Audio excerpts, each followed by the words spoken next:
क्या आपने अभी होस्टिंगर होस्टिंग खरीदी है और समझ नहीं आ रहा कि वर्डप्रेस कैसे इंस्टॉल करें? फिक्र मत करें। इस वीडियो में मैं आपको complete WordPress setup from scratch सिर्फ कुछ मिनट्स में सिखाऊंगा। चलिए स्टार्ट करते हैं। हम होस्ट हैंगर के लॉगिन पेज के अंदर हैं और यहाँ पर हम अपनी ईमेल आईडी डालेंगे और यहाँ पर मैं अपना जो पासवर्ड है वो डालूंगा और मैं लॉगिन करूँगा। तो मैं जैसे ही लॉगिन करूँगा तो यहाँ पर मैं अपने होस्ट हैंगर के जो है मेन पेज पर आ जाऊँगा। मुझे वेबसाइट के अंदर जाने वेबसाइट के अंदर जाने के बाद मुझे यहाँ पर एक इस सेटअप का बटन नज़र आ रहा होगा। फर्स्ट टाइम सेटअप करें ना तो आपको सेटअप का बटन नज़र आ रहा होगा। जैसे ही आप उस ब्लू कलर के बटन के ऊपर क्लिक करेंगे तो आप यहाँ पर आ जाएंगे। ये आपसे पूछेगा आप वेबसाइट किसके लिए बना रहे हैं, तो आप इसको बता दीजिएगा कि मैं खुद के लिए बना रहा हूँ। ठीक है, यहाँ पर आपने क्लिक कर दिया। अब इसके बाद जो है वो आपसे पूछेगा कि आप नई वेबसाइट बना रहे हैं, तो यहाँ पर न्यू के ऊपर क्लिक कर दीजिएगा। यहाँ पर अगर आप बताना चाहें कि वेबसाइट किस चीज़ के लिए है तो बता दीजिएगा, वरना स्किप कर दें यहाँ से। तो स्किप कर दें। उसके बाद फिर ये वर्डप्रेस यहाँ पर लिखा हुआ आएगा, तो इसको क्लिक करना है और नेक्स्ट करना है। फिर यहाँ से वो आपसे पूछेगा कि आप अपने डोमेन को टाइप करें। अच्छा, तो यहाँ पर आपको ना यूज़ टेम्परेरी डोमेन को क्लिक करना है।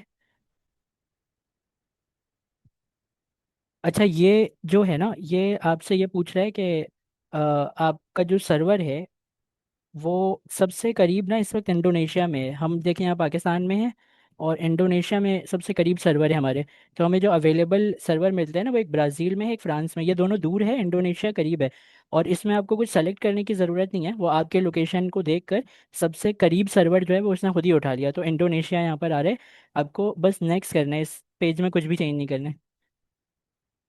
अच्छा, अब आपको ये जो पेज नज़र आ रहे हैं इसके ऊपर आपको तीन चीज़ें दिखाई जा रही हैं। एक आपको जो है ये लैंग्वेज आपने इंग्लिश ही रखना है। उसके बाद जो है फिर आपको जो है दिखाया जाता है कि आपकी ईमेल आईडी ये वाली है। तो इस ईमेल आईडी को आपको याद रखना है। उसकी वजह यह है कि जब आप अपने पासवर्ड भूल जाएंगे तो पासवर्ड इसी ईमेल आईडी पर रीसेट होगी। ठीक है, तो ये एक इम्पॉर्टेंट चीज़ है और ये है पासवर्ड। तो ये पासवर्ड ऑटो जनरेटेड है अभी। मैं इसको मिटाकर खुद भी लिख सकता हूँ पासवर्ड अपना, लेकिन ऑटो जनरेटेड भी इन्होंने अच्छा स्ट्रॉन्ग पासवर्ड दिया हुआ है। तो इसको मैं कहीं सेव कर लूँगा। ठीक है, पासवर्ड सेव कर लूँगा, मेल सेव कर लूँगा। ये दो चीज़ें ताकि मुझे याद रहें कि मैं वर्डप्रेस की जब वेबसाइट बनाने जा रहा था तो मेरे बैकएंड का जो या एडमिनिस्ट्रेशन का जो क्रेडेंशियल है उसकी ईमेल आईडी ये है और पासवर्ड ये है। तो ये मैं लिख कर कहीं रख लूँगा, क्योंकि याद चीज़ें नहीं रहती ना, तो फ्यूचर में आप वहाँ से देख के अगर कोई प्रॉब्लम हो तो उसे लॉग इन कर सकते हैं। और हाँ, उसके जब आप ये कर लेंगे तो फिर आपको बिल्ड फ्रॉम स्क्रैच के ऊपर क्लिक करना है। तो बिल्ड फ्रॉम स्क्रैच से फिर हम आगे बढ़ेंगे। अच्छा, जब बिल्ड फ्रॉम स्क्रैच के बटन को मैंने क्लिक किया तो वो मुझे इस पेज पर लेकर आए। तो यहाँ पर आप देखेंगे कि आपके वर्डप्रेस की जो बैकएंड है उसको यहाँ पर सेटअप किया जा रहा है। तो इसको कंप्लीट होने देते हैं और वेट करते हैं। तो आपका जो है फाइनली ये वर्डप्रेस जो है इसका बैकएंड आपके सामने ओपन हो चुका है और सारी चीज़ें वैसी ही हैं। यहाँ पर अपीयरेंस के अंदर थीम आपको देखने को मिल जाता है। प्लगइन्स आप डाउनलोड करेंगे और अपना आपका जो फ्रंट एंड है आप उसको यहाँ व्यू साइट के ऊपर क्लिक करें तो हम इसका फ्रंट एंड देख सकते हैं कि अभी फ़िलहाल ये फ्रंट एंड है बेसिक सा थीम, क्योंकि कोई सेट अभी होगा नहीं। तो अब यहाँ तक जो है वो आ चुके हैं। इसके बाद से फिर आपको स्क्रैच से अपनी वेबसाइट को बनाना है। तो ये एक बेसिक सा सेटअप था आपके होस्ट फिंगर सर्वर के ऊपर कि वर्डप्रेस की वेबसाइट सेटअप कैसे होगी और बनना कैसे शुरू होगी।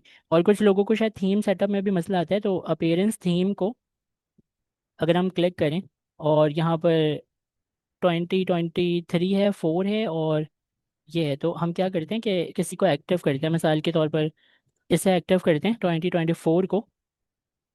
और ये जो साइड में आपका ये आ रहा है ना कोडी, ये इनका एआई एजेंट है वेबसाइट बनाने के लिए। अभी फ़िलहाल इसको हाइड कर दें। तो यहाँ पर 2024 जो है वो एक्टिव हो चुका है। आइए ज़रा इसको देखते हैं कि ये क्या एक्टिव हुआ है इसके ऊपर। तो देखें, थीम बिल्कुल सही तरीके से यहाँ पर हमें सब कुछ दिखा रहा है। तो बिल्कुल ठीक है, परफेक्ट है ये।